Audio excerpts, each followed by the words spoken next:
നമസ്കാരം. എല്ലാ പ്രിയപ്പെട്ട പ്രേക്ഷകർക്കും നേരം വൈകുന്നേരത്തിലേക്ക് ഒരിക്കൽ കൂടി സ്വാഗതം.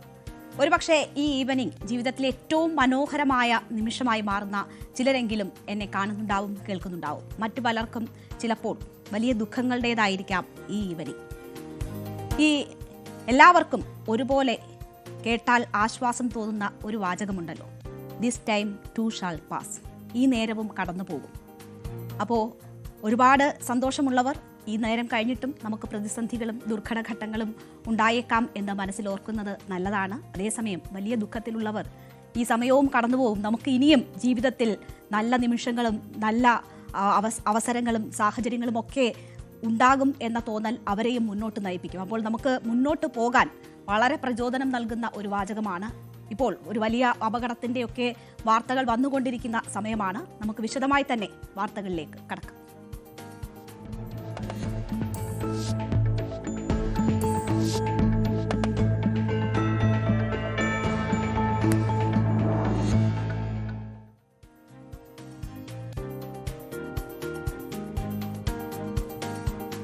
ഞാൻ നേരത്തെ സൂചിപ്പിച്ചുവല്ലോ പ്രേക്ഷകരെ, വലിയ ഒരു അപകടം നമ്മുടെ കർണാടക കേരള അതിർത്തിയിൽ സംഭവിച്ചിരിക്കുകയാണ്. ഇന്ന് ഉച്ചയോടുകൂടിയാണ് ഈ അപകടം സംഭവിച്ചത്.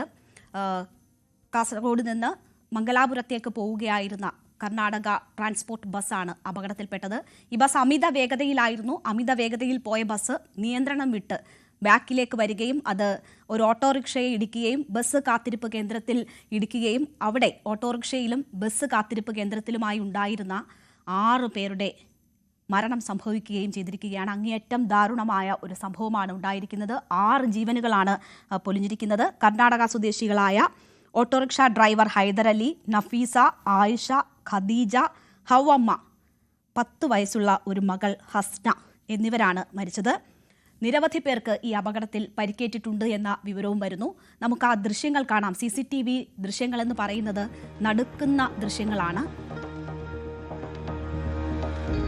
ആ വാഹനം അമിത വേഗത്തിൽ ആ റോഡിലൂടെ മുന്നോട്ട് പോയിക്കൊണ്ടിരിക്കുകയാണ്. ആ വാഹനം എങ്ങനെയാണ് ഇങ്ങനെ പുറകിലേക്ക് വന്ന് ഇങ്ങനെ ഒരു അപകടം സംഭവിക്കുന്നത് എന്ന് എത്ര തവണ നമ്മൾ ആ ദൃശ്യങ്ങൾ കണ്ടാലും അവിശ്വസനീയമായി നമുക്ക് തോന്നാം. അങ്ങനെയൊക്കെ നമ്മുടെ നിരത്തുകളിൽ സംഭവിക്കുന്നത്. എന്തായാലും അമിത വേഗതയിലായിരുന്നു ആ വാഹനമെന്ന് ദൃക്സാക്ഷികൾ ഉൾപ്പെടെ പറയുന്നുണ്ട്. അങ്ങനെ പോയ വാഹനം നിയന്ത്രണം വിട്ട് പിറകിലേക്ക് വരികയായിരുന്നു. അത് ഒരു ഓട്ടോറിക്ഷയിൽ, അവിടെ കാത്തുകിടന്ന ഒരു ഓട്ടോറിക്ഷയിൽ ഇരിക്കുന്നു. ആ ഓട്ടോറിക്ഷയിൽ 5 പേരുണ്ടായിരുന്നു എന്നാണ് മനസ്സിലാക്കുന്നത്. ആ 5 പേരും ഈ അപകടത്തിൽ കൊല്ലപ്പെട്ടിരിക്കുന്നു. ഒപ്പം തന്നെ കാത്തിരിപ്പ് കേന്ദ്രം, ഒരു ബസ് കാത്തിരിപ്പ് കേന്ദ്രമായിരുന്നു അടുത്തുണ്ടായിരുന്നത്. അവിടെ ഉണ്ടായിരുന്ന ഒരാളുടെ മരണം കൂടി സംഭവിച്ചിരിക്കുകയാണ്. മാത്രവുമല്ല, അവിടെ ബസ് കാത്തിരിപ്പ് കേന്ദ്രം ആയിരുന്നത് കൊണ്ട് തന്നെ അവിടെ ഒന്നിലധികം ആളുകൾ ഉണ്ടായിരുന്നു. അപ്പോൾ അവർക്കും പരിക്കുകൾ ഏറ്റിട്ടുണ്ട്. ഈ പരിക്ക് സാരമുള്ളതാണ് എന്ന വിവരം വലിയ ആശങ്കപ്പെടുത്തുന്നതാണ്. അതുകൊണ്ട് തന്നെ ഒരു പക്ഷേ മരണസംഖ്യ ഇനിയും ഉയർന്നേക്കാം എന്ന വിവരങ്ങളാണ് വന്നുകൊണ്ടിരിക്കുന്നത്. എന്തായാലും പരിക്കേറ്റവരെയൊക്കെ ആശുപത്രിയിലേക്ക് മാറ്റി. നമ്മൾ ഈ CCTV ദൃശ്യങ്ങൾ പുറത്തു വരുമ്പോഴാണ് ഈ നടക്കുന്ന അപകടത്തിൻ്റെ ഒരു ആഘാതം അത്രയധികം ഉണ്ട് എന്ന് നമ്മൾ മനസ്സിലാക്കുന്നത്. ഈ ബസ് അമിത വേഗതയിലായിരുന്നു എന്നത് ഒരു പ്രധാനപ്പെട്ട കാര്യം. ഈ ബസ്സിൻ്റെ ടയറുകൾ തേഞ്ഞ് അത് ഉപയോഗശൂന്യമാകുന്ന തരത്തിലേക്ക് വരെ എത്തിയിരുന്നു എന്നത് ആളുകൾ ഉൾപ്പെടെ പറയുന്നുണ്ട്.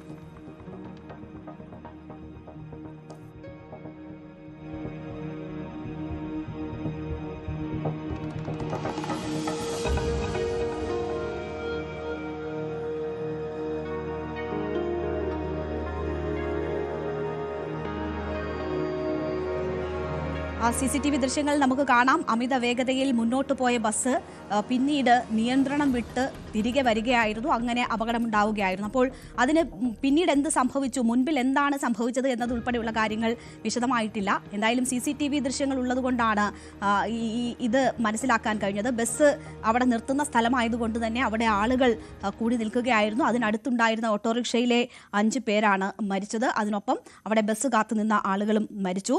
മൃതദേഹങ്ങൾ മഞ്ചേശ്വരം താലൂക്ക് ആശുപത്രി മോർച്ചറിയിൽ സൂക്ഷിച്ചിരിക്കുകയാണ്. മംഗളൂരു ദളർക്കേട്ട ആശുപത്രി മോർച്ചറിയിലും മൃതദേഹങ്ങൾ ഉണ്ട് എന്നറിയുന്നു. 3 സ്ത്രീകൾ ഉൾപ്പെടെയാണ് മരിച്ചത്. 2 പേർക്ക് ഗുരുതരമായി പരിക്കേറ്റിട്ടുണ്ട്.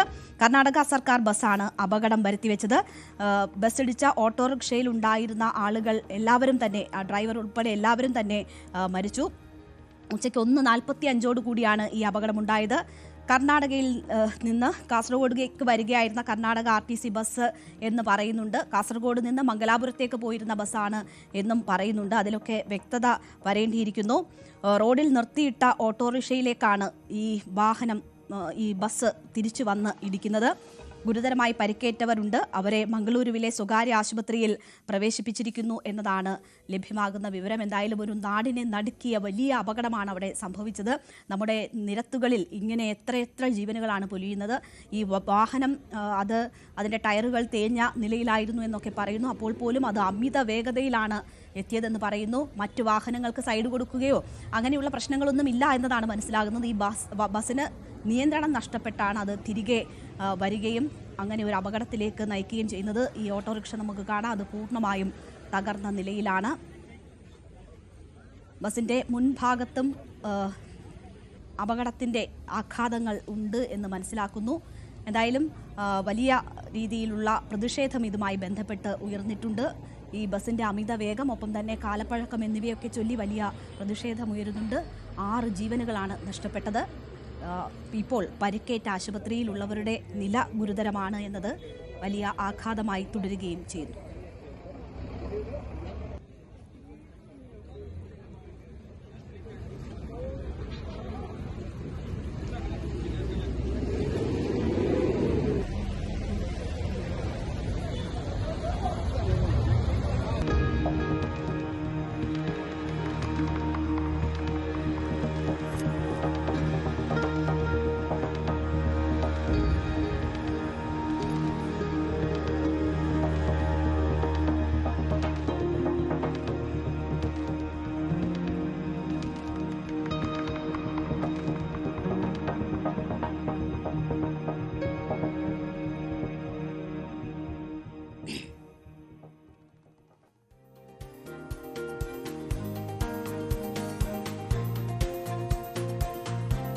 സർക്കാർ നടത്താൻ പോകുന്ന അയ്യപ്പ സംഗമത്തിനെ കുറിച്ചുള്ള വാർത്ത നമ്മൾ തന്നെ നേരം വൈകുന്നേരത്തിൽ ചർച്ച ചെയ്തിട്ടുള്ള വിഷയമാണ്. ഇപ്പോൾ അതൊരു രാഷ്ട്രീയ വിവാദമായി കൂടി മാറുന്നതാണ് നമ്മളിപ്പോൾ കണ്ടുകൊണ്ടിരിക്കുന്നത്.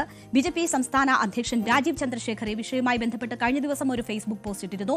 ഇന്ന് അദ്ദേഹം മാധ്യമങ്ങളെ കണ്ടപ്പോൾ മുഖ്യമന്ത്രി കഴിഞ്ഞ ദിവസം പറഞ്ഞതിനുള്ള മറുപടി എന്ന നിലയിൽ ഈ വിഷയവുമായി ബന്ധപ്പെട്ട് മാധ്യമങ്ങളോട് സംസാരിക്കുകയുണ്ടായി. അതിൽ പ്രധാനമായും പറഞ്ഞത് ഈ അയ്യപ്പ സംഗമം എന്നത് പറയുന്നത് ഒരു രാഷ്ട്രീയമാണ്, രാഷ്ട്രീയ നേട്ടം ലക്ഷ്യമിട്ടുകൊണ്ട് സർക്കാർ നടത്തുന്ന സംഗമമാണ് ഇത് എന്ന വലിയ രീതിയിലുള്ള ആക്ഷേപം അദ്ദേഹം ആഗോള അയ്യപ്പ സംഗമത്തിനെതിരെ ഉന്നയിക്കുകയുണ്ടായി.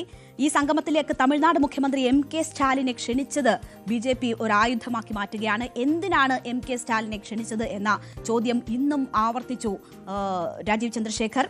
ഹിന്ദു വൈറസ് ആണെന്ന് പറഞ്ഞ സ്റ്റാലിന് ഭക്തരെ ദ്രോഹിച്ച മുഖ്യമന്ത്രിയും എന്തിനാണ് ഈ സംഗമത്തിലേക്ക് വരുന്നത് എന്നതാണ് BJP ഉയർത്തുന്ന ചോദ്യം.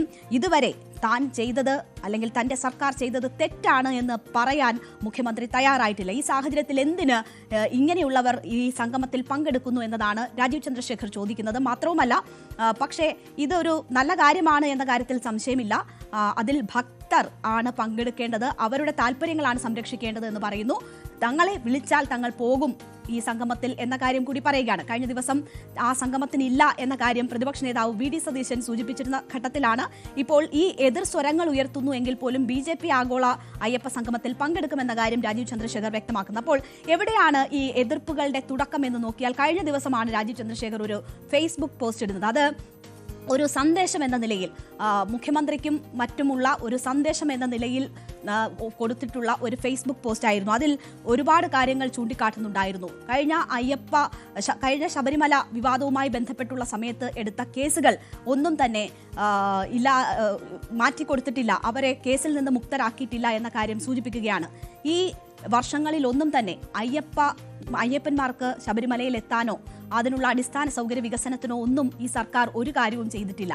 പക്ഷേ ആ സർക്കാർ ഇപ്പോൾ ഈ തെരഞ്ഞെടുപ്പിന് 4 മാസം മാത്രം ബാക്കിയുള്ളപ്പോൾ ഇങ്ങനെ ഒരു അയ്യപ്പ സംഗമവുമായി എത്തുന്നത് അത് വോട്ട് ലക്ഷ്യമിട്ടുകൊണ്ടാണ്, ഭൂരിപക്ഷ സമൂഹത്തെ ലക്ഷ്യമിട്ടുകൊണ്ടാണ്. അതോട് ഇതിൽ രാഷ്ട്രീയം മാത്രമേ ഉള്ളൂ എന്നതാണ് രാജീവ് ചന്ദ്രശേഖർ ചൂണ്ടിക്കാട്ടുന്നത്. അപ്പോൾ ഹൈന്ദവ വിശ്വാസങ്ങളെ അപമാനിക്കുന്നതിന് കൂട്ടുനിന്നവർ എന്തിനാണ് ഇപ്പോൾ ഇങ്ങനെ ഒരു സംഗമം നടത്തുന്നത് എന്ന ചോദ്യം അവർ പ്രധാനമായും ഉന്നയിക്കുകയാണ്. മാത്രവുമല്ല, അതിലേക്ക് MK സ്റ്റാലിനെ പോലെയുള്ളവരെ കൊണ്ടുവരുന്നത് എന്തിനാണ് എന്ന് ചോദിക്കുന്നു. ഹിന്ദുക്കൾക്കെതിരെ സംസാരിക്കുന്നവരാണ്, ഹിന്ദുക്കൾ വൈറസുകൾ എന്ന് പറയുന്നവരെ എന്തിനു കൊണ്ടുവരുന്നു എന്നൊരു ചോദ്യമാണ് പ്രധാനമായും ചോദിക്കുന്നത്.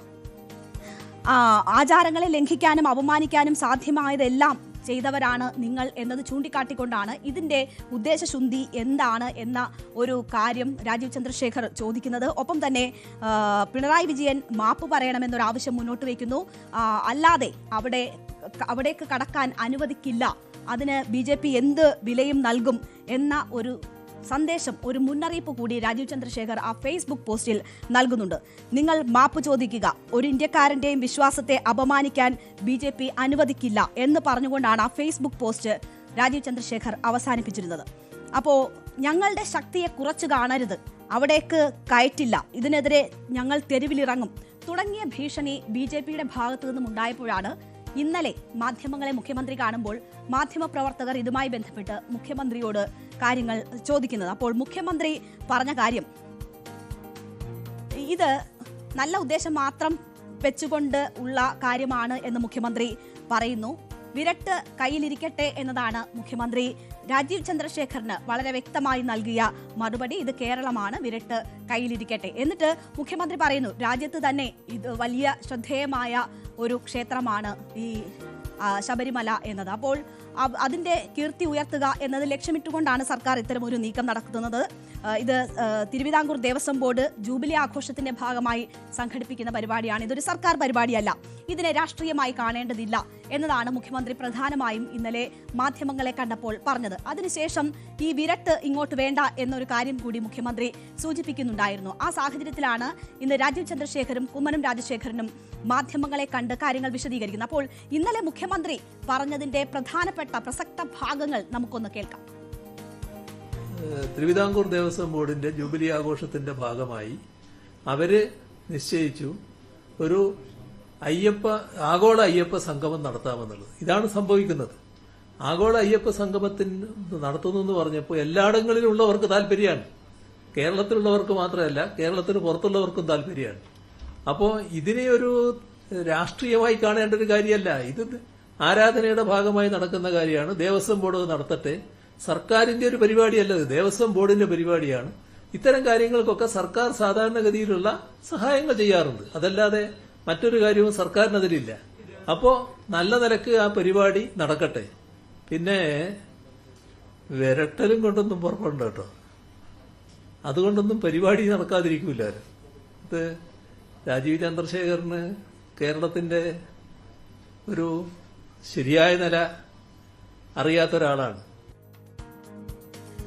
അപ്പോ ഇതാണ് മുഖ്യമന്ത്രി നൽകിയ മറുപടി. അപ്പോ ശബരിമല എന്ന് പറയുന്നത് എല്ലാ ജാതി മതസ്ഥർക്കും വരാൻ പറ്റുന്ന ഒരിടം കൂടിയാണ്. അങ്ങനെ ഭക്തർ അവിടെ വരട്ടെ, കാണട്ടെ, പോകട്ടെ, ഇതിനെ ഒന്നും വിവാദമാക്കേണ്ടതില്ല എന്ന് മുഖ്യമന്ത്രി പറയുന്നിടത്താണ് ഇന്നും ഇതിന് പിന്നിൽ രാഷ്ട്രീയം മാത്രമാണ് എന്ന് പറഞ്ഞുകൊണ്ട് രാജീവ് ചന്ദ്രശേഖർ രംഗത്ത് വരുന്നത്. ഇന്നലെ പ്രതിപക്ഷ നേതാവ് ഈ വിഷയത്തിൽ ഇടപെടുകയുണ്ടായി. അത് പ്രതിപക്ഷ നേതാവ് മുഖ്യമന്ത്രിയെ പരിഹസിച്ചുകൊണ്ട്, മുഖ്യമന്ത്രിയുടെ ഭക്തി കാണുമ്പോൾ തന്റെ ഭക്തി കൂടുകയാണ് എന്ന് പരിഹസിച്ചുകൊണ്ടാണ് ഈ വിഷയത്തിൽ ഇന്നലെ പ്രതിപക്ഷ നേതാവ് സംസാരിച്ചത്. അയ്യപ്പനോടുള്ള മുഖ്യമന്ത്രിയുടെ ഈ സ്നേഹം കാണുമ്പോൾ തന്റെ ഭക്തി കൂടുന്നു എന്നതായിരുന്നു പ്രതിപക്ഷ നേതാവിന്റെ വാക്കുകൾ. ഒപ്പം തന്നെ ഈ ഇരട്ടത്താപ്പ്, സർക്കാരിന്റെ ഇരട്ടത്താപ്പ് ചൂണ്ടിക്കാട്ടാനുള്ള ഒരു ശ്രമവും പ്രതിപക്ഷ നേതാവിന്റെ ഭാഗത്തു നിന്നുണ്ടായി. അത് സർക്കാർ കഴിഞ്ഞ കാലങ്ങളിൽ സ്വീകരിച്ച നിലപാട്, ഇപ്പോൾ ഈ വിഷയവുമായി ബന്ധപ്പെട്ട് സ്വീകരിക്കുന്ന നിലപാട് അത് രാഷ്ട്രീയമാണ് എന്ന് പറഞ്ഞുകൊണ്ട് അത് ഭൂരിപക്ഷ വിഭാഗത്തെ തൃപ്തിപ്പെടുത്താനാണ് എന്ന് പറഞ്ഞുകൊണ്ടാണ് പ്രതിപക്ഷ നേതാവ് ആരോപണങ്ങൾ ഉന്നയിച്ചത്. 2019 തെരഞ്ഞെടുപ്പിൽ ശബരിമല വിഷയത്തിലെടുത്ത നിലപാട് തിരിച്ചടിയായപ്പോഴാണ് സർക്കാരിന് ബോധോദയം ഉണ്ടായത്. അതുകൊണ്ടാണ് ഇപ്പോൾ ഇങ്ങനെ ഒരു നിലപാട് സ്വീകരിക്കുന്നത് എന്ന് കൂടി പറഞ്ഞു പ്രതിപക്ഷ നേതാവ്. പണ്ട് എന്തെല്ലാം കുഴപ്പമാണ് ശബരിമലയിൽ ഉണ്ടാക്കിയത്. പോലീസിനെ ഉപയോഗിച്ച്, ചില ആളുകളെ ഉപയോഗിച്ച്, അവരുടെ പേരൊന്നും പറയുന്നില്ല, ശബരിമലയിൽ എന്തെല്ലാമാണ് കാണിച്ചത്? എന്നിട്ട് പറഞ്ഞു നവോത്ഥാനം സമിതി ഉണ്ടാക്കി. എന്നിട്ട് പറഞ്ഞു ആരെതിർത്താലും CPM അതിൽ നിന്ന് പിന്മാറില്ല എന്ന് പറഞ്ഞു. 2019 തോറ്റ് തൊപ്പിയിട്ടപ്പോൾ അവിടുത്തെ വീടുകളിൽ കയറി മാപ്പ് പറഞ്ഞു ഇല്ലേ? പാർലമെൻറ്റ്, ഈ കഴിഞ്ഞ പാർലമെൻറ്റ് ഇലക്ഷൻ വരെ ന്യൂനപക്ഷ പ്രീണനമായിരുന്നു. ന്യൂനപക്ഷങ്ങളുടെ ഭാഗത്ത് നിന്ന് ശക്തമായ തിരിച്ചടി കിട്ടിയപ്പോൾ കുറേ നാളായി ഇപ്പോൾ ഭൂരിപക്ഷ പ്രീണനമാണ്. ദേവസ്വം ബോർഡ് പ്രസിഡന്റ് CPM വെച്ചേക്കണ ആളാ പറയാണ് സംഘപരിവാറിനെ കൂടി ക്ഷണിക്കും, പ്രത്യേക പരവതാനി വിരിച്ചു കൊടുക്കണം അയ്യപ്പ സംഗമത്തിന്, സംഘപരിവാറിന്. രണ്ടുപേരും കൂടി ഒരുമിച്ചാണല്ലോ ഇപ്പോൾ ഏർപ്പാട്. അപ്പോൾ സംഘപരിവാറിനെ താലോലിക്കാനും ഭൂരിപക്ഷ വർഗീയതയെ വളർത്തിയെടുക്കാനും വേണ്ടി അയ്യപ്പൻ്റെ പേരിൽ നടത്തുന്ന പരിപാടിയാണിത്. ഈ തട്ടിപ്പ് ഇവർ നടത്തുമ്പോൾ, ഈ വിശ്വാസവഞ്ചന ഇവർ കാണിക്കുമ്പോൾ, അന്നത്തെ കേസുകളിൽ എല്ലാവരെയും വിഡ്രോ ചെയ്യുമെന്ന് പറഞ്ഞ കേസ് ഇപ്പോഴും ആളുകൾ കോടതി കയറി ഇറങ്ങി നടക്കുക.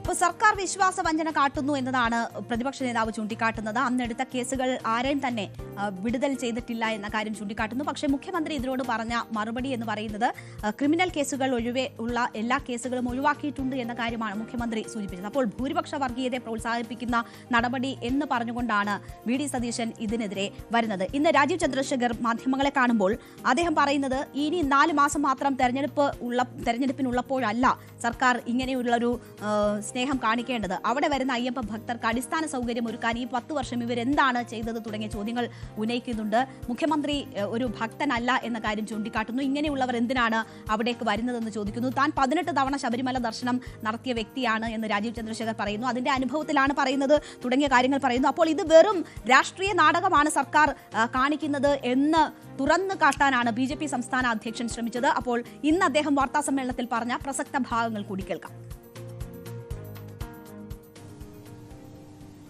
ഇത് ആരെ വിഡ്ഢിയാക്കാനാണ് അദ്ദേഹം പറഞ്ഞത്? ഇത് രാഷ്ട്രീയമല്ലെങ്കിൽ എന്താണ്? ഇത് രാഷ്ട്രീയമല്ലെങ്കിൽ ദേവസ്വം ബോർഡ് ചെയർമാൻ അല്ലേ ചെന്നൈ പോകേണ്ടത്? പിന്നെ എന്തിനാണ് സ്റ്റാലിനെ ഇൻവൈറ്റ് ചെയ്യുന്നത്? സ്റ്റാലിൻ എപ്പോഴാണ് അയ്യപ്പൻ ഭക്തനായത്? ഇത് രാഷ്ട്രീയമാണ്. ഇത് രാഷ്ട്രീയമായിട്ടാണ് ജനങ്ങൾ കാണുന്നത്. 4 മാസം ഇലക്ഷന് മുമ്പ് ഇത് രാഷ്ട്രീയ നാടകമാണെന്ന് ഞാൻ കൃത്യമായി പറയുന്നു. ആ അയ്യപ്പ സംഗമം, അയ്യപ്പ ഭക്തന്മാർ വരുന്ന സ്ഥലത്ത് ഹിന്ദുവിന്റെ എതിരെ ഹിന്ദു വൈറസാണെന്ന് പറഞ്ഞ DMK സ്റ്റാലിനും അയ്യപ്പ ഭക്തന്മാരെ ദ്രോഹിച്ച CPM മുഖ്യമന്ത്രി അവിടെ പോവാൻ പാടില്ല. കാരണം അതൊരു അപമാനമാണ് എന്ന് ഞങ്ങൾ കൃത്യമായി പറഞ്ഞു. അപ്പോൾ മുഖ്യമന്ത്രി അവിടെ വരാൻ പാടില്ല, ഇത് വിശ്വാസികളുമായി ബന്ധപ്പെട്ട വിഷയമാണ്, ഞങ്ങളാണ് യഥാർത്ഥ വിശ്വാസികൾ എന്നതാണ് BJP സംസ്ഥാന അധ്യക്ഷൻ പറയുന്നത്. നമുക്കറിയാം ഈ ലൈംഗിക പീഡന പരാതികൾ, വിശ്വാസവുമായി ബന്ധപ്പെട്ടുള്ള വിഷയങ്ങളൊക്കെ തെരഞ്ഞെടുപ്പിലെ ഹോട്ട് ടോപ്പിക്കുകളാണ്. ഒരു തെരഞ്ഞെടുപ്പിനെ തന്നെ സ്വാധീനിക്കാൻ പറ്റുന്ന വിധം ശക്തമായ വിഷയങ്ങളാണ്. അതിന്റെ പല വിധത്തിലുള്ള പ്രയോഗങ്ങൾ നമ്മൾ പല സാഹചര്യങ്ങളിലും കണ്ടതാണ്. അപ്പോൾ 2019 പാർലമെന്റ് തെരഞ്ഞെടുപ്പിൽ ശബരിമല ഒരു വലിയ വിഷയമായിരുന്നു. അതിൽ നേട്ടം കൊയ്തവരും തിരിച്ചടി നേരിട്ടവരുമുണ്ട്. അപ്പോൾ ആ ഒരു സാഹചര്യം മുൻനിർത്തിയുള്ള രാഷ്ട്രീയ നീക്കങ്ങളാണ് ഈ രാഷ്ട്രീയ പാർട്ടികളുടെ ഭാഗത്തു നിന്നും നടക്കുന്നത്.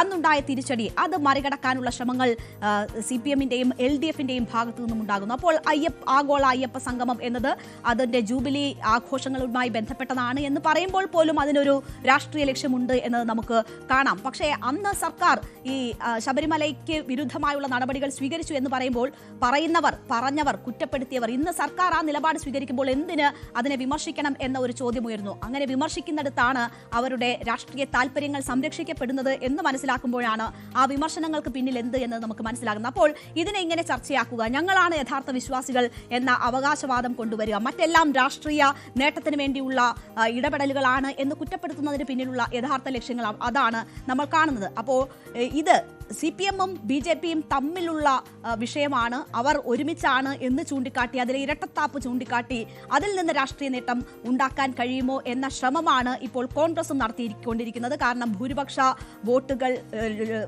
സമാഹരിക്കാനാണ് CPM-ന്റെ ശ്രമം എന്ന് മനസ്സിലാക്കുമ്പോൾ അത് തങ്ങൾക്ക് തിരിച്ചടിയാകുമോ എന്നത് മുന്നിൽ കണ്ടുള്ള പ്രതിരോധ നടപടികളാണ് കോൺഗ്രസിന്റെയും ഭാഗത്തു നിന്നുണ്ടാകുന്നത്. അപ്പോൾ ആഗോള അയ്യപ്പ സംഗമം നമ്മുടെ തദ്ദേശ തെരഞ്ഞെടുപ്പും നിയമസഭാ തെരഞ്ഞെടുപ്പും ഒക്കെ വരാനിരിക്കുന്ന ഒരു സാഹചര്യത്തിൽ ആ നിലയിൽ രാഷ്ട്രീയ പ്രാധാന്യമുള്ള വിഷയമായി മാറുന്നു. നേതാക്കളുടെ പ്രതികരണങ്ങളും ഈ വിഷയത്തോടുള്ള സമീപനവും അത് തന്നെയാണ് സൂചിപ്പിക്കുന്നത്. എന്നാൽ സർക്കാർ വലിയ പ്രശ്നങ്ങളില്ലാതെ, തട്ടുകേടില്ലാതെ, വിവാദങ്ങളില്ലാതെ ഇത് നടത്തിയെടുക്കാനുള്ള ശ്രമവുമായി മുന്നോട്ട് പോകുന്നു എന്നത് തന്നെയാണ് നമ്മൾ മനസ്സിലാക്കുന്നത്. അപ്പോൾ ഈ വിഷയവുമായി ബന്ധപ്പെട്ട് ഇനിയും രാഷ്ട്രീയ ഏറ്റുമുട്ടലുകൾ ഉണ്ടാകും എന്ന് തന്നെ കരുതാം. കാരണം ഇതൊരു സുവർണാവസരമായി എല്ലാ രാഷ്ട്രീയ പാർട്ടികളും കാണും.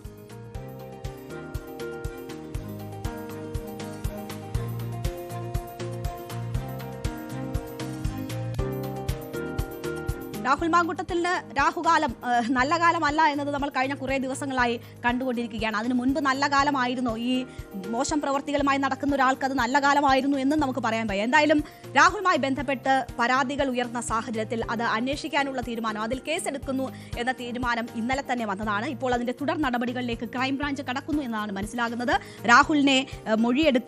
രാഹുലിനെതിരെ പരാതി ഉന്നയിച്ച സ്ത്രീകളുടെ മൊഴിയെടുക്കാൻ ഈ അന്വേഷണ സംഘം തയ്യാറെടുക്കുന്നു എന്ന വിവരങ്ങളാണ് ഇവിടെ വന്നുകൊണ്ടിരിക്കുന്നത്. നമുക്കറിയാം, റിനി ആൻഡ് ജോർജ് ആണ് ആദ്യം പരസ്യമായി വന്ന് ഇത്തരമൊരു പരാതി പറഞ്ഞത്. അപ്പോൾ ആ നടിയുമായി ബന്ധപ്പെട്ടുള്ള മൊഴിയെടുപ്പിലേക്ക് അന്വേഷണ സംഘം ആദ്യം കടക്കുമെന്ന് കരുതുന്നു.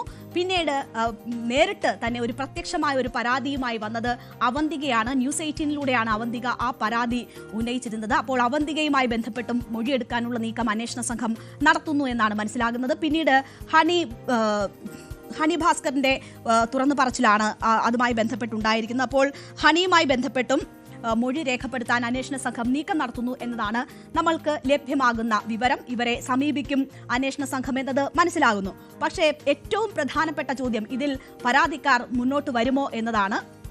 ഈ പരാതിക്കാരുടെ ശബ്ദ സംഭാഷണങ്ങളൊക്കെ കഴിഞ്ഞ ദിവസങ്ങളിലൊക്കെ പുറത്തു വന്നതാണ്. അതിൽ പല വിധത്തിലുള്ള ഭീഷണികൾ, ഗർഭഛിദ്രത്തിന് നിർബന്ധിക്കുന്നതുൾപ്പെടെയുള്ള വിവരങ്ങളുണ്ട്. പക്ഷേ ഈ പരാതിക്കാർ രംഗത്ത് വന്ന് ഇത് പരാതിയായി നൽകാൻ അന്വേഷണ സംഘത്തിന് മുൻപിൽ നൽകാൻ തയ്യാറാകുമോ എന്നതാണ് സംശയിക്കേണ്ടിയിരിക്കുന്നത്. പക്ഷേ ഇതുമായി ബന്ധപ്പെട്ട് അവരെ കണ്ടെത്താനും അവരിൽ നിന്ന് മൊഴിയെടുക്കാനും ഒക്കെയുള്ള നീക്കം അന്വേഷണ സംഘം നടത്തും എന്നതാണ് നമ്മളിപ്പോൾ മനസ്സിലാക്കുന്നത്. അതിനുള്ള നീക്കങ്ങൾ അന്വേഷണ സംഘം തുടങ്ങിക്കഴിഞ്ഞിരിക്കുന്നു എന്ന് മനസ്സിലാകുന്നു. ഈ കേസ് നൽകാൻ ഇവർ തയ്യാറായില്ല എങ്കിൽ വലിയ ബുദ്ധിമുട്ട് അന്വേഷണ സംഘത്തിന് ഇതുമായി ബന്ധപ്പെട്ടുണ്ടാകാം. അപ്പോൾ അന്വേഷണ സംഘത്തിന് മുൻപിൽ വലിയ പ്രതിസന്ധിയുണ്ട്. ആ പ്രതിസന്ധി അഥവാ വെല്ലുവിളി എന്ന് പറയുന്നത് പരാതിക്കാർ നേരിട്ട് രംഗത്ത് വരുമോ ഇല്ലയോ എന്നുള്ളതാണ്.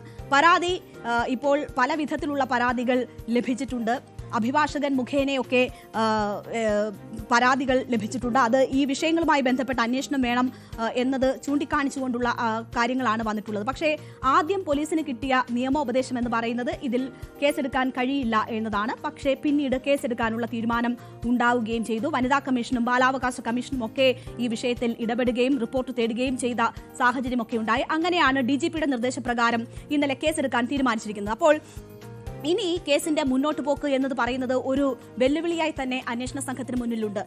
എന്താണ് ഇങ്ങനെ നമ്മൾ പറയാൻ കാരണമെന്ന് ചോദിച്ചാൽ പ്രേക്ഷകർക്ക് തന്നെ അറിവുള്ളതാണ്. ഹേമ കമ്മിറ്റി റിപ്പോർട്ടുമായി ബന്ധപ്പെട്ട് വലിയ തുറന്നു പറച്ചിലുകൾ ഉണ്ടായിട്ടുണ്ട്. ആ റിപ്പോർട്ടിലെ വിവരങ്ങൾ പുറത്തു വരുമ്പോൾ ആ തുറന്നു പറച്ചിൽ കേട്ട് കേരള സമൂഹം പോലും ഞെട്ടി നിന്നിട്ടുണ്ട്. അപ്പോൾ അത്രയധികം തുറന്നു പറച്ചിലുകൾ ആ കമ്മീഷന് മുന്നിൽ ആളുകൾ നടത്തിയിട്ട് പോലും പിന്നീട് ഇതിൽ അന്വേഷണം വേണമെന്ന ആവശ്യമുയർന്ന് ഒരു SIT രൂപീകരിച്ച് SIT ഈ കേസുമായി ബന്ധപ്പെട്ടുള്ള കാര്യങ്ങൾ പരിശോധിക്കുകയും ഈ വിഷയങ്ങൾ കോടതിയിലെത്തുകയും SIT സ്വയം കേസെടുത്തുകൊണ്ട് ഇത് പരിശോധിക്കുകയും ഒക്കെ ചെയ്യുമ്പോൾ ഈ പരാതിക്കാർ പരാതി രേഖാമൂലം നൽകാൻ തയ്യാറാകുന്നില്ല. അവർക്ക് ഈ സംഭവങ്ങൾ ഇനി സിനിമയിൽ ആവർത്തിക്കപ്പെടരുത് എന്ന ഒരു തീരുമാനം മാത്രമാണ് ഉണ്ടായിരുന്നത്. പക്ഷേ ഇതിന്റെ നിയമ നടപടികളിലേക്ക് കടക്കാൻ താല്പര്യമുണ്ടായിരുന്നില്ല. അങ്ങനെ അതിൽ കേസെടുക്കാൻ കഴിയാതെ SIT ബുദ്ധിമുട്ടുന്ന ഒരു സാഹചര്യം ഉണ്ടായിരുന്നു. 35 കേസുകൾ, സ്വയം എടുത്ത 35 കേസുകൾ അങ്ങനെ SITക്ക് അവസാനിപ്പിക്കേണ്ടിയും വന്നു. ഈ കാര്യം കോടതിയെ രേഖാമൂലം പറയുമ്പോൾ പരാതി നൽകാൻ ആരെയും നിർബന്ധിക്കാനാകില്ല എന്നതാണ് കോടതി പോലും എത്തിപ്പെട്ട ഒരു നിഗമനം. അപ്പോൾ പരാതി നൽകുക എന്നത് ഓരോരുത്തരുടെയും വ്യക്തിപരമായിട്ടുള്ള കാര്യമാണ്. പ്രത്യേകിച്ച് ഈ പീഡന പരാതികളുമായി ബന്ധപ്പെട്ടൊക്കെ പരാതി കൊടുക്കുക എന്ന് പറയുമ്പോൾ നമ്മുടെ സമൂഹത്തിൽ നിന്ന് ഇപ്പോഴും നേരിടേണ്ടി വരുന്ന, പരാതി തുറന്നു പറഞ്ഞ റിനി ഉൾപ്പെടെയുള്ളവർക്ക് നേരിടേണ്ടി വരുന്ന വലിയ സമൂഹ മാധ്യമങ്ങളിലൊക്കെ അവർ ആക്രമിക്കപ്പെടുന്ന സാഹചര്യങ്ങൾ നമ്മൾ കണ്ടുകൊണ്ടിരിക്കുകയാണ്. അപ്പോൾ ആ സാഹചര്യം പലരെയും പിന്നോട്ട് വലിക്കുന്നു എന്നത് യാഥാർത്ഥ്യമാണ്. ഹേമ കമ്മിറ്റി റിപ്പോർട്ടുമായി ബന്ധപ്പെട്ടും സമാനമായ സാഹചര്യമാണ് പലരെയും പിന്നോട്ട് വലിച്ചത്. അത് 35 കേസുകളും എഴുതിത്തള്ളുന്ന നിലയിലേക്ക് കാര്യങ്ങളെ എത്തിച്ചിരുന്നു. അവിടെ കുറ്റക്കാരില്ലെന്നോ ആ പരാതിക്കാർ പറഞ്ഞ സംഭവങ്ങൾ നടന്നിട്ടില്ലെന്നോ ഒന്നും അർത്ഥമില്ല. പക്ഷേ രേഖാമൂലം പരാതിയില്ലാതെ, പരാതിക്കാർ മുന്നോട്ട് വരാതെ അതിൽ അന്വേഷണവുമായി മുന്നോട്ട് പോവുക എന്നത് സാധ്യമല്ലാത്ത സാഹചര്യത്തിലാണ് അത് നിർത്തിവെക്കേണ്ടി വന്നത്. സമാനമായ സാഹചര്യമാണ് രാഹുൽ മാങ്കൂട്ടത്തിലുമായി ബന്ധപ്പെട്ടുള്ളത്. രാഹുൽ മാങ്കൂട്ടത്തിനെതിരെ നിരവധി പരാതികളുണ്ട്. പലരുടെയും ശബ്ദ സംഭാഷണങ്ങൾ നമ്മൾ കേട്ടു. അതുപോലും അങ്ങനെ പോലും പുറത്തു വരാത്ത പരാതികൾ ഉൾപ്പെടെയുണ്ട്. പക്ഷേ രേഖാമൂലം ആരെങ്കിലും പരാതി നൽകാൻ തയ്യാറാകുമോ എന്നതാണ് നമുക്ക് അറിയേണ്ടത്. അങ്ങനെയായാൽ മാത്രമേ ക്രൈംബ്രാഞ്ചിന് ഈ അന്വേഷണവുമായി ബന്ധപ്പെട്ട് മുന്നോട്ട് പോകാൻ കഴിയൂ. അങ്ങനെ ഏറെ വെല്ലുവിളികൾ ഉള്ള ഒരു നടപടിയാണ് ഇപ്പോൾ ഈ കേസുമായി ബന്ധപ്പെട്ട് തുടങ്ങിവെച്ചിരിക്കുന്നത്. പിന്നെ ഇപ്പോൾ ഈ സംഭവവുമായി ബന്ധപ്പെട്ട് ഇപ്പോഴും പല വിധത്തിലുള്ള പ്രതിഷേധങ്ങൾ തുടരുകയാണ്. പ്രതിഷേധം തുടരുന്നു എന്ന് പറയുമ്പോൾ തന്നെ അതിന്റെ രൂപവും ഭാവവും ഒക്കെ മാറുന്നത് കൂടി നമ്മൾ കാണുകയാണ്. അത് രാഹുൽ മാങ്കൂട്ടത്തിലുമായി ബന്ധപ്പെട്ട വിഷയങ്ങൾ പ്രതിഷേധ സമരങ്ങളിലേക്കും പരസ്പര വെല്ലുവിളിയിലേക്കും ഏറ്റുമുട്ടലിലേക്കും വഴിമാറി എന്നുകൂടി നമ്മൾ കാണേണ്ടതുണ്ട്. രാഹുൽ വിഷയത്തിൽ നിറം മങ്ങി നിന്ന ഷാഫി പറമ്പിൽ ഇന്നലെ വടകരയിൽ ഡിവൈഎഫ്ഐ പ്രവർത്തകർ രാഹുലിനെ തടയാൻ ശ്രമിച്ചതോടെ ആ പ്രതിഷേധത്തിലൂടെ തിരിച്ചുവരവിനുള്ള ഒരു അവസരം സൃഷ്ടിക്കുന്നത് നമ്മൾ ഇന്നലെ കണ്ടതാണ്. ഇന്നലെ വടകരയിൽ ഒരു പരിപാടിയിൽ പങ്കെടുത്ത് മടങ്ങുമ്പോഴാണ് രാഹുലിന് നേരെ ഡിവൈഎഫ്ഐയുടെ പ്രതിഷേധമുണ്ടാകുന്നത്. അവർ അധിക്ഷേപിച്ചു, അവർ സമരം ചെയ്തോട്ടെ, അവർ പ്രതിഷേധിച്ചോട്ടെ, പക്ഷെ തന്നെ അധിക്ഷേപിക്കാൻ പാടില്ല എന്ന് പറഞ്ഞുകൊണ്ടാണ് ഷാഫി പറമ്പിൽ അതിനെതിരെ തിരിഞ്ഞത്. നടു റോഡിൽ ഷാഫി ഇറങ്ങി അവരെ നേരിടാൻ ശ്രമിക്കുന്നതും അവരോട് കയർക്കുന്നതുമൊക്കെ ഇന്നലെ നമ്മൾ കണ്ടതാണ്.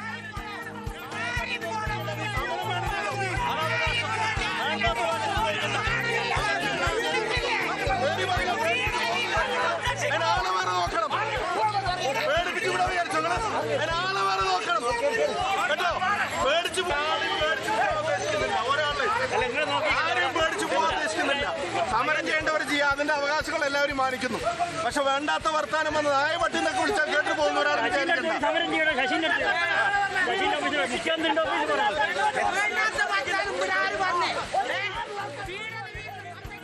ഇന്നലെ ഇതാണ് ഷാഫി പറമ്പിൽ ഈ വിഷയത്തിൽ തിരിച്ചടിക്കാൻ ഒരു അവസരം നൽകിയ ഇന്നലത്തെ പ്രതിഷേധവും അതിനുശേഷം നടന്ന സംഭവങ്ങളുമാണ് കണ്ടത്. അതിന് തുടർന്ന് വലിയ രീതിയിലുള്ള പ്രതിഷേധ പ്രകടനങ്ങളും മറ്റുമൊക്കെ അവിടെ നടക്കുകയും ചെയ്തു. എന്തായാലും ഈ സംഭവവുമായി ബന്ധപ്പെട്ട് 11 ഡിവൈഎഫ്ഐ പ്രവർത്തകരെ അറസ്റ്റ് ചെയ്തു. ബ്ലോക്ക് ഭാരവാഹികൾ അടക്കമുള്ളവരെയാണ് പോലീസ് അറസ്റ്റ് ചെയ്തത്.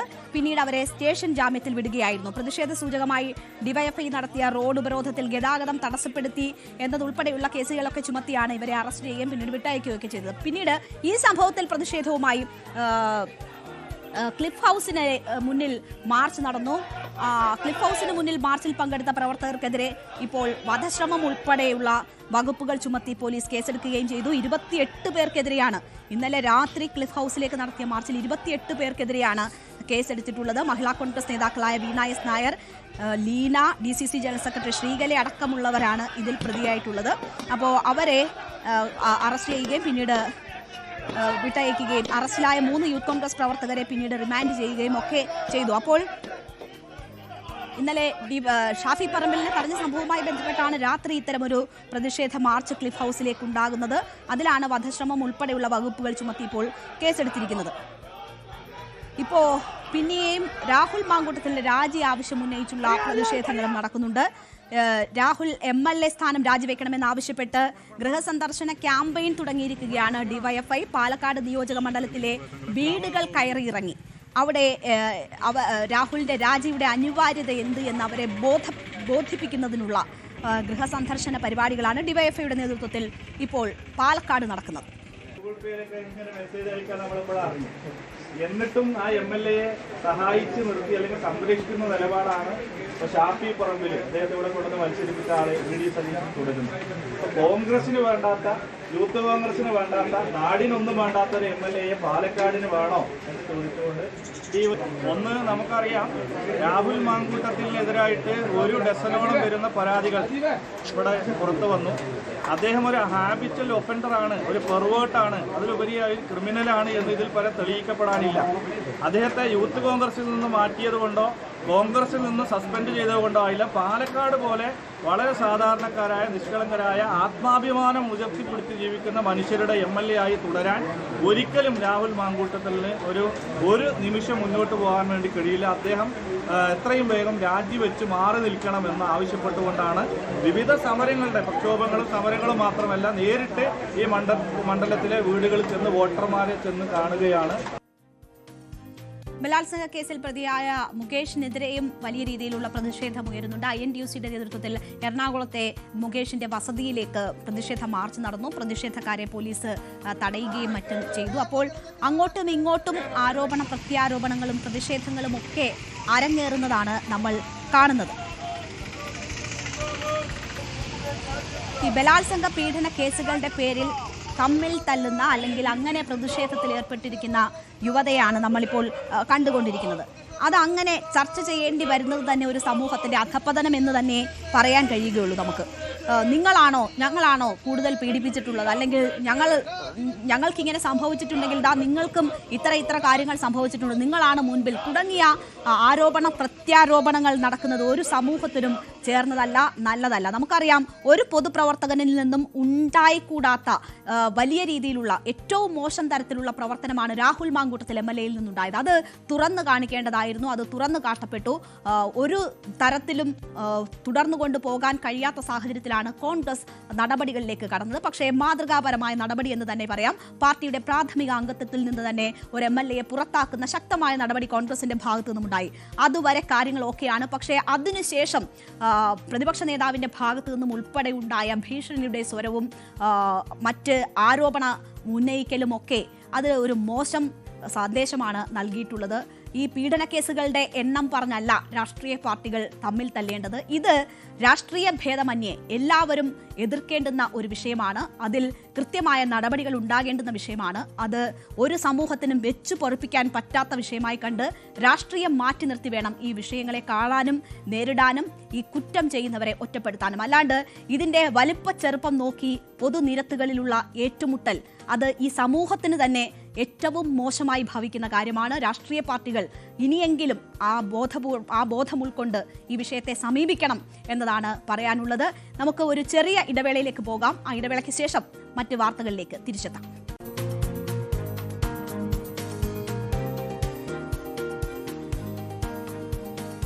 ലക്ഷ്മി മേനോനുമായി ബന്ധപ്പെട്ട കേസ്, IT ജീവനക്കാരനെ തട്ടിക്കൊണ്ടുപോയി മർദ്ദിച്ചു എന്ന കേസ് വലിയ രീതിയിൽ ചർച്ചയാവുകയാണ്.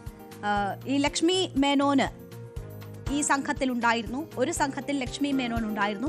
മറ്റൊരു സംഘം ബാറിൽ മദ്യപിച്ച മറ്റൊരു സംഘത്തിലെ യുവാവിനെയാണ് തട്ടിക്കൊണ്ടുപോയി എന്ന പരാതി ഉയർന്നത്. അത് നമ്മൾ കഴിഞ്ഞ ദിവസം കണ്ടതാണ് ആ വാർത്ത. ഇപ്പോൾ ഈ ലക്ഷ്മി മേനോനൊപ്പം ഉണ്ടായിരുന്ന മിഥുൻ എന്ന ആൾ ക്രിമിനൽ പശ്ചാത്തലമുള്ള ആളാണ് എന്ന് പോലീസ് അന്വേഷണ സംഘം പറയുകയാണ്. ഇയാൾ 2023 സ്വർണ്ണ കവർച്ച കേസിൽ ഉൾപ്പെടെ പ്രതിയായിരുന്നു എന്നത് പറയുന്നു. അപ്പോൾ ഒരു മോശം പശ്ചാത്തലമുള്ള ആളാണ് ലക്ഷ്മി മേനോനൊപ്പം ഉള്ളത് എന്നത് അന്വേഷണ സംഘം തന്നെ വ്യക്തമാക്കുന്ന ഒരു സാഹചര്യമാണ് ഇപ്പോൾ ഉണ്ടായിരിക്കുന്നത്. മറ്റ് ലക്ഷ്മി മേനോനൊപ്പം ഉണ്ടായിരുന്ന മറ്റാളുകളുടെ ബാക്ക്ഗ്രൗണ്ടും പോലീസ് തെരഞ്ഞു വരികയാണ്. അതേസമയം ലക്ഷ്മി മേനോൻ ഒളിവിലാണ് എന്ന സൂചനകൾ കൂടി വരുന്നുണ്ട്. മുൻകൂർ ജാമ്യാപേക്ഷയിൽ എന്തായാലും വാദം ഇനി ഓണം അവധിക്ക് ശേഷം മാത്രമേ നടക്കുകയുള്ളൂ. ലക്ഷ്മി മേനോനാണ് മുൻകൂർ ജാമ്യാപേക്ഷയുമായി കോടതിയെ സമീപിച്ചത്. അപ്പോൾ അതിൽ വാദം ഇനി ഓണാവധിക്ക് ശേഷം, അതുവരെ ലക്ഷ്മി മേനോനെ അറസ്റ്റ് ചെയ്യരുത് എന്നൊരു നിർദ്ദേശം കോടതി നൽകിയിട്ടുമുണ്ട്. എന്താണ് ഈ സംഭവങ്ങളുടെ തുടക്കം എന്ന് നോക്കിയാൽ ഞായറാഴ്ച ഈ എറണാകുളത്തെ ഒരു ബാറിലാണ് ഈ സംഭവങ്ങളുടെ തുടക്കം. അപ്പോൾ ഒരു സംഘത്തിൽ ലക്ഷ്മി മേനോൻ ഉൾപ്പെടെയുള്ള ഒരു സംഘവും ഈ IT ജീവനക്കാരനായ ആൾ ഉൾപ്പെടുന്ന മറ്റൊരു സംഘവും ഉണ്ടായിരുന്നു. ഇവർ ബാറിൽ വെച്ച് തന്നെ ചെറിയ തോതിൽ ഇവർ തമ്മിൽ പ്രശ്നങ്ങളുണ്ടായി. അതിനുശേഷം ബാർ വിട്ടിറങ്ങിയ ബാനർജി റോഡിലുള്ള ബാറായിരുന്നു, അത് വിട്ട് ഈ സംഘം ഇറങ്ങുന്നു. 11:45 രാത്രി 11:45 ഈ IT ജീവനക്കാരനായ ആൾ സഞ്ചരിക്കുന്ന കാർ തടഞ്ഞു നിർത്തി ഇവർ അവരെ ചോദ്യം ചെയ്യുന്നതും മർദ്ദിക്കുന്നതുമൊക്കെ ദൃശ്യങ്ങളിൽ കാണാം. ആ ദൃശ്യങ്ങളാണ് പുറത്തു വന്നിട്ടുള്ളത്. ഈ ലക്ഷ്മി മേനോനൊപ്പമുള്ള യുവതിയാണ് ആ IT ജീവനക്കാരനോട് മോശമായി സംസാരിക്കുന്നത് ആ ദൃശ്യങ്ങളിലുള്ളത്.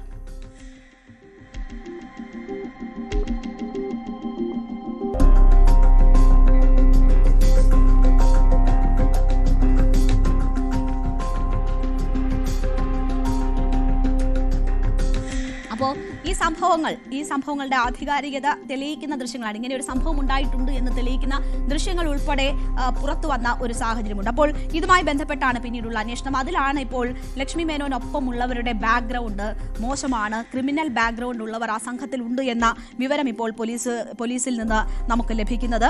കാറിൽ നിന്ന് ഈ IT ജീവനക്കാരനായ ആളെ ഇവർ പുറത്ത് കൊണ്ടുവരുന്നു. അലിയാർ ഷാ സലീം എന്നാണ് ഇയാളുടെ പേര്.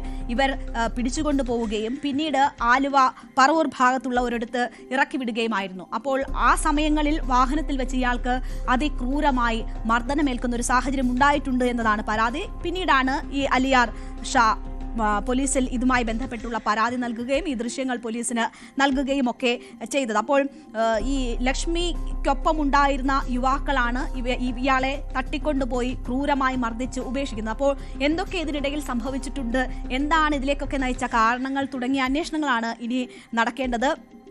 എന്തായാലും ആ യുവതി, ലക്ഷ്മിക്കൊപ്പമുള്ള യുവതി അയാളുമായി തർക്കിക്കുന്നത് ദൃശ്യങ്ങളിൽ കാണാം.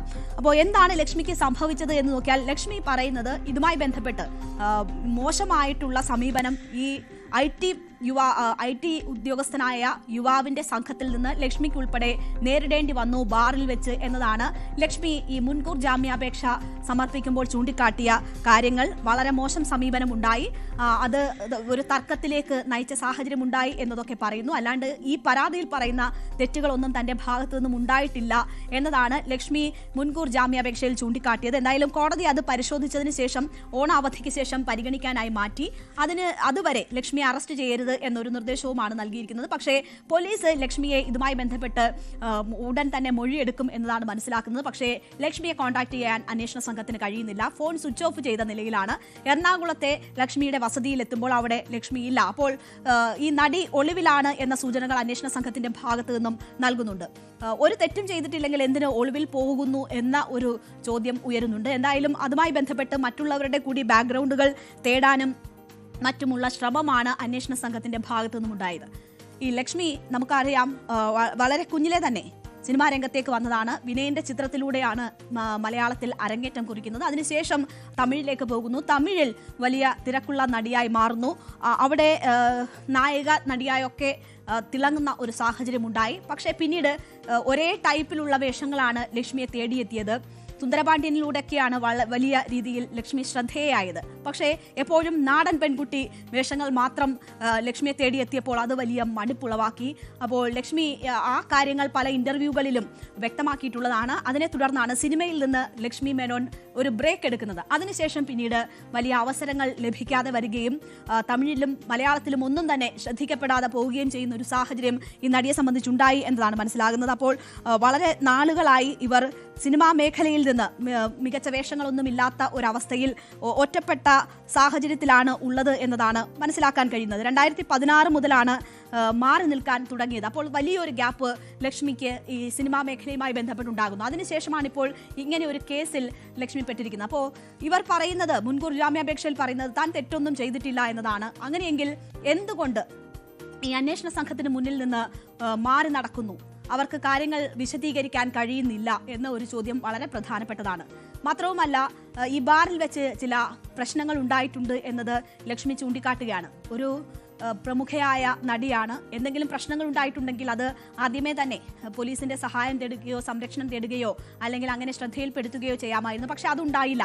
പകരം പ്രശ്നമുണ്ടായ ആളുകളെ റോഡിൽ തടഞ്ഞു നിർത്തി അവരെ തട്ടിക്കൊണ്ടുപോയി പീഡിപ്പിക്കുക അല്ലെങ്കിൽ മർദ്ദിക്കുക എന്ന് പറയുന്നതിലേക്ക് കാര്യങ്ങൾ എങ്ങനെ നീണ്ടു. അപ്പോൾ നിരവധി സംശയങ്ങൾ ഇതുമായി ബന്ധപ്പെട്ട് ഉയരുന്നുണ്ട്. എന്തായാലും ഒളിവിലാണ് ലക്ഷ്മി മേനോൻ എന്നതാണ് ഇപ്പോൾ പറയുന്നത്. മാത്രവുമല്ല ഈ സംഘത്തിൽ ഉൾപ്പെട്ടവരുടെ മോശം ബാക്ക്ഗ്രൗണ്ട്, അവർ ക്രിമിനൽ കേസുകളിൽ പ്രതികളാണ് എന്ന ബാക്ക്ഗ്രൗണ്ട്. അപ്പോൾ ലക്ഷ്മി മേനോനെ പോലെ ഒരു നടിക്ക് എങ്ങനെയാണ് ഈ സംഘാംഗങ്ങളുമായൊക്കെ ബന്ധമുണ്ടാകുന്നത്, അവരുമായി സൗഹൃദമുണ്ടാകുന്നത്? അപ്പോൾ അതൊക്കെ കുറെ സംശയങ്ങൾ ജനിപ്പിക്കുന്നതാണ്. എന്തായാലും നടി തന്നെയാണ് ഇതിൽ വ്യക്തത വരുത്തേണ്ടത്. അന്വേഷണ സംഘം അവരെ ചോദ്യം ചെയ്യാനുള്ള ശ്രമത്തിലാണ്, അവരുടെ മൊഴിയെടുക്കാനുള്ള ശ്രമത്തിലാണ്. അതിനുശേഷം മാത്രമേ ഈ കാര്യങ്ങളുമായി ബന്ധപ്പെട്ട് കൂടുതൽ വ്യക്തത വരികയുള്ളൂ. എന്തായാലും ഇവരുടെ ഒപ്പമുള്ളവരുടെ ബാക്ക്ഗ്രൗണ്ട്, മറ്റുള്ള ഈ യുവതി ഉൾപ്പെടെയുള്ളവരുടെ ബാക്ക്ഗ്രൗണ്ടുകളെ കുറിച്ചുള്ള വിശദാംശങ്ങൾ തേടുകയാണ് അന്വേഷണ സംഘം. ഈ സംഭവത്തിന് പിന്നിൽ മറ്റെന്തെങ്കിലും കാരണങ്ങളുണ്ടോ, പ്രശ്നങ്ങളുണ്ടോ എന്നതിലേക്കും കൂടി അന്വേഷണം തിരിയുകയാണ്.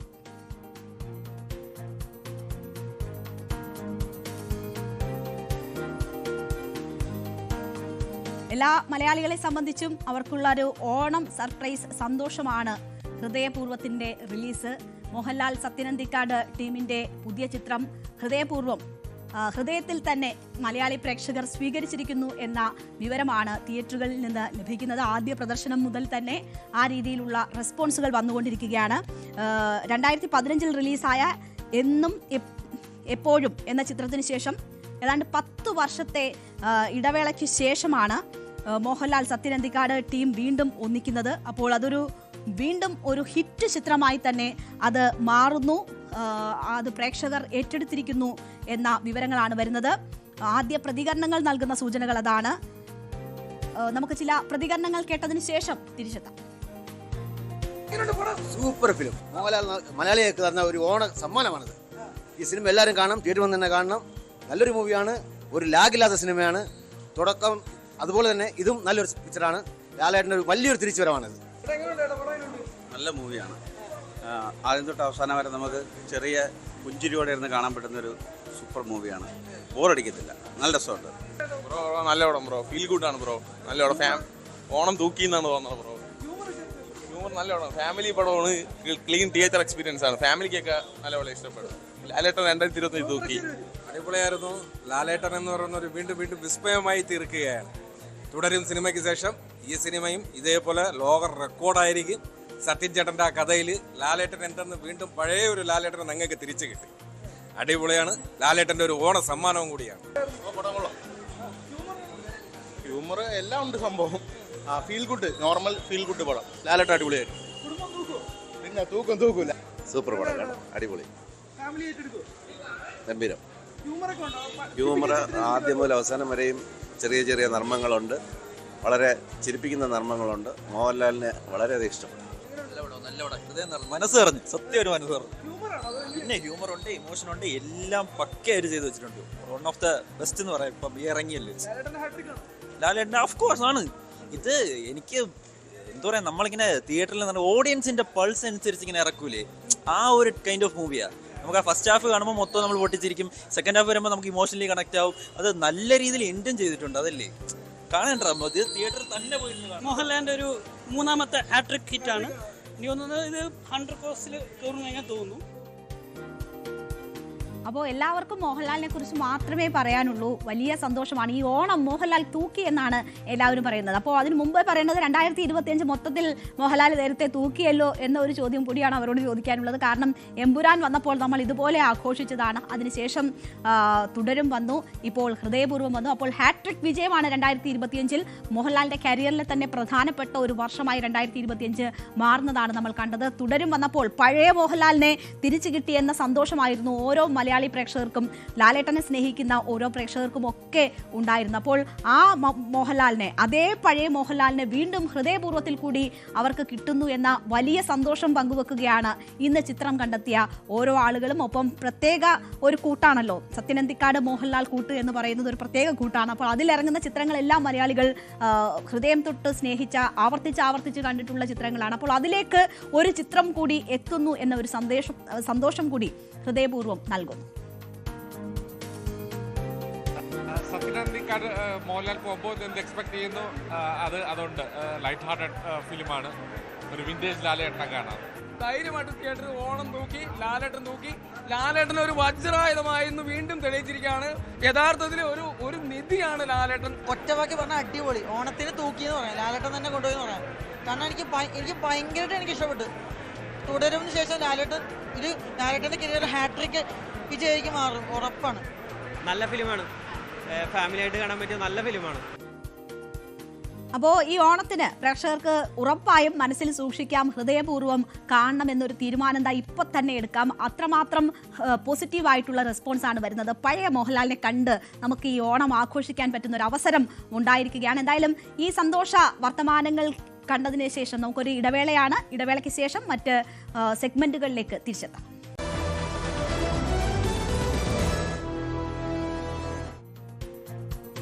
മലബാറിന്റെ വാണിജ്യ സിരാ കേന്ദ്രമായ കോഴിക്കോട്, അതിന്റെ സാധ്യതകൾ പൂർണ്ണമായും പ്രയോജനപ്പെടുത്തുക എന്ന രീതിയിൽ വന്ന ഒരു പദ്ധതിയെക്കുറിച്ചുള്ള അന്വേഷണമാണ് നമ്മൾ ഇന്ന് എന്നിട്ടെന്തായി നടത്തുന്നത്.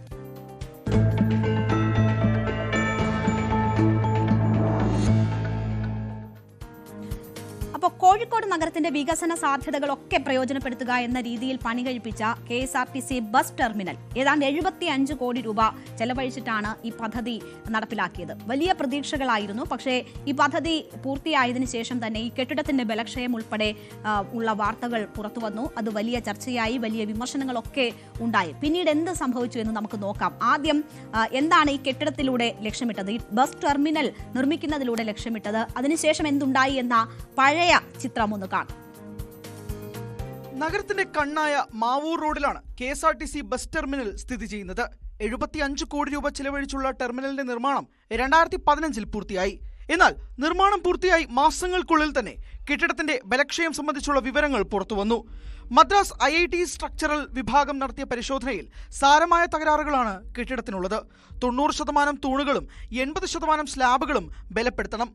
ഓരോ തൂണിലെയും വിള്ളലുകൾ അടയ്ക്കണം. സിമന്റും നിശ്ചിത മിശ്രിതങ്ങളും ചേർത്ത് തൂണിനുള്ളിലേക്ക് നിറയ്ക്കേണ്ടി വരും. കെട്ടിടത്തിന്റെ അരികിലുള്ള ഭാഗത്തിന് ബലമില്ലാത്തത് തൂണുകളെ ബാധിച്ചിട്ടുണ്ടാകുമെന്നും വിലയിരുത്തി. 18 മുതൽ 20 മീറ്റർ വരെ താഴ്ച പൈലിങ്ങിനുണ്ട്. ബലപ്പെടുത്തുമ്പോൾ പൈലിങ്ങിന് അത് താങ്ങാൻ ശേഷിയുണ്ടാവില്ലെന്നും കണ്ടെത്തിയിരുന്നു. ഇത്തരത്തിൽ അടിമുടിയുള്ള ബലപ്പെടുത്തലിൽ നിർമ്മാണത്തിന് ചിലവായതിന്റെ പകുതിയോളം പണം വേണ്ടിവരുമെന്നായിരുന്നു കണക്കുകൾ.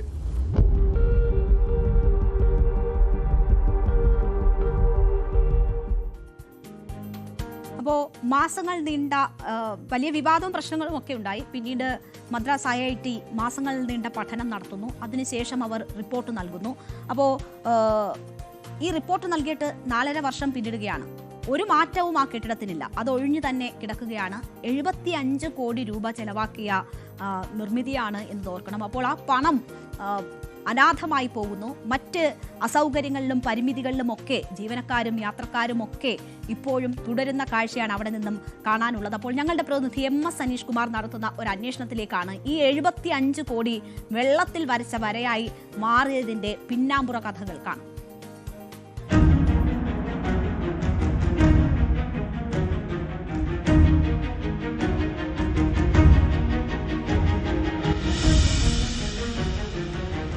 യാത്രയേക്കാൾ സാഹസമാണ് ടെർമിനലിലേക്കുള്ള ബസ്സുകളുടെ പോക്കും വരവും. ഇരുവശത്തും തട്ടാതെ പുറത്തേക്കിറങ്ങിയാൽ ഭാഗ്യമെന്ന് കരുതാം. തൂണുകൾക്കിടയിലുള്ള ഞാണിൽമേൽ കളിയിൽ കേരളത്തിലെയും ഇതര സംസ്ഥാനങ്ങളിലെയും നിരവധി ബസ്സുകൾക്കാണ് കേടുപാടുകൾ സംഭവിക്കുന്നത്. ബസ് ബേയിൽ പാർക്ക് ചെയ്ത ശേഷം സുരക്ഷിതമായി പുറത്തിറക്കണമെങ്കിൽ ഡ്രൈവർമാരുടെ അസാമാന്യ വൈദഗ്ധ്യത്തിനൊപ്പം ഭാഗ്യവും വേണമെന്നതാണ് അവസ്ഥ.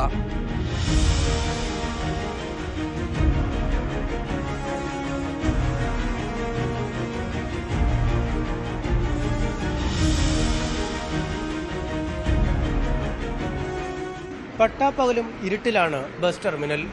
നിർമ്മാണത്തിലെ അപാകത മൂലം പകൽ വെളിച്ചം സ്റ്റാൻഡിനുള്ളിലേക്ക് കടന്നു വരുന്നില്ല. ലക്ഷക്കണക്കിന് രൂപയാണ് വൈദ്യുതി ചാർജ് ഇനത്തിൽ മാത്രം KSRTCക്ക് ഇതിലൂടെ നഷ്ടമാകുന്നത്. അന്താരാഷ്ട്ര നിലവാരത്തിലുള്ള ടെർമിനലെന്ന് കൊട്ടിഘോഷിച്ചെങ്കിലും സ്റ്റാൻഡിലെത്തുന്ന പകുതി ബസ്സുകൾക്ക് പോലും നിർത്തിയിടാനുള്ള സ്ഥലം ടെർമിനലില്ല. യാത്രക്കാർക്കുള്ള സൗകര്യങ്ങളും പരിമിതം. താഴത്തെ നില മുഴുവൻ പാർക്കിങ്ങിനായി മാറ്റിയിരിക്കുകയാണ്. മേൽക്കൂരകളിൽ നിന്നും വെള്ളം ചോർന്നിറങ്ങി മുഴുവൻ സമയവും ഇവിടെ വെള്ളക്കെട്ടാണ്. നിർമ്മാണത്തിലെ അശാസ്ത്രീയതയ്ക്കെതിരെ വിദഗ്ധരുടെ നിരവധി റിപ്പോർട്ടുകൾ വന്നിട്ടും ബലപ്പെടുത്തൽ എന്നാരംഭിക്കും എന്ന് ചോദിച്ചാൽ ആർക്കും വ്യക്തതയില്ല. കെട്ടിടത്തിന്റെ ഉത്തരവാദിത്തം പൂർണ്ണമായും KTDFCക്കെന്നാണ് KSRTC അധികൃതരുടെ മറുപടി. KTDFC അധികൃതരോട് ചോദിച്ചാൽ ഇനി തീരുമാനമെടുക്കേണ്ടത് മന്ത്രിസഭയാണെന്ന് പറഞ്ഞൊഴിയും.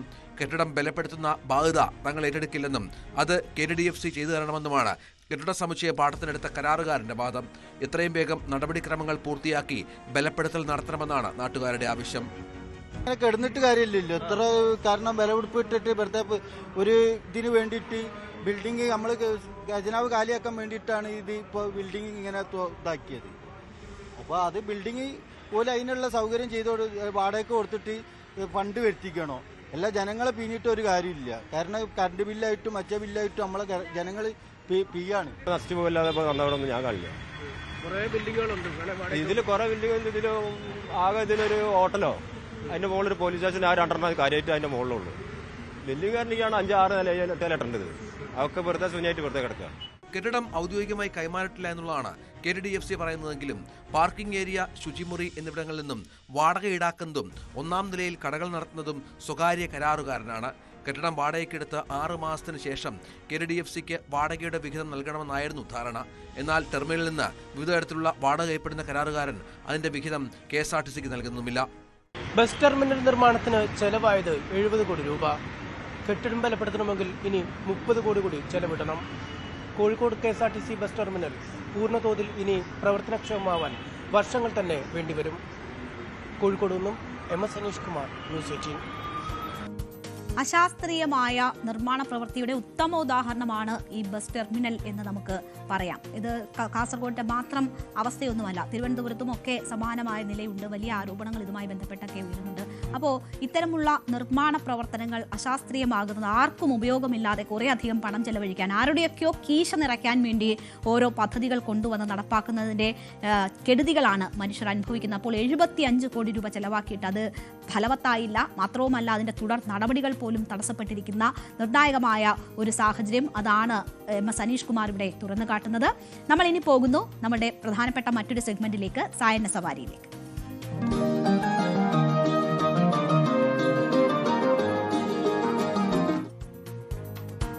അപ്പോൾ വൈകുന്നേരങ്ങളിൽ നാട്ടിൻപുറങ്ങളിൽ ഈ തോട്ടിൻ്റെ കരയിലും പുഴക്കരയിലും ഒക്കെ പോയി ചൂണ്ടയിട്ട് മീൻ പിടിക്കുക, അത് വീട്ടിലേക്ക് കൊണ്ടുപോവുക, അന്ന് തന്നെ കറിയാക്കുക, അല്ലെങ്കിൽ കൂടുതൽ കിട്ടുവാണെങ്കിൽ വഴിയരികിൽ തന്നെ അപ്പോൾ വിൽപ്പനയ്ക്ക് വെക്കുക. ഇതൊക്കെ നമുക്ക് വളരെ പരിചിതമായിട്ടുള്ള കാര്യമാണ്. നാട്ടിൻപുറങ്ങളിലൊക്കെ ആളുകളുടെ ഒരു സായാഹ്ന വിനോദമാണ് ഇത് എന്ന് തന്നെ പറയാം.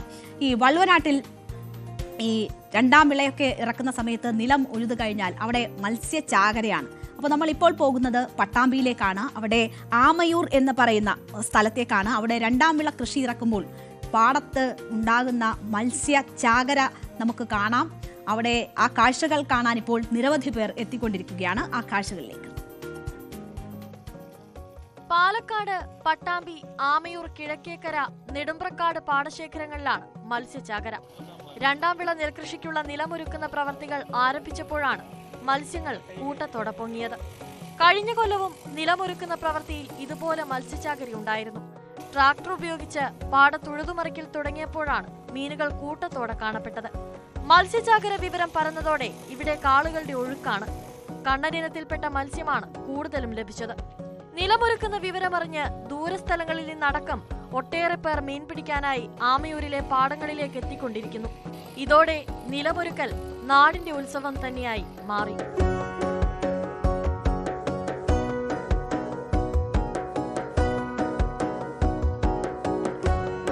ട്രാക്ടർ കടന്നു പോകുന്ന സ്ഥലങ്ങളിലൂടെ ഇവർ സഞ്ചരിക്കും.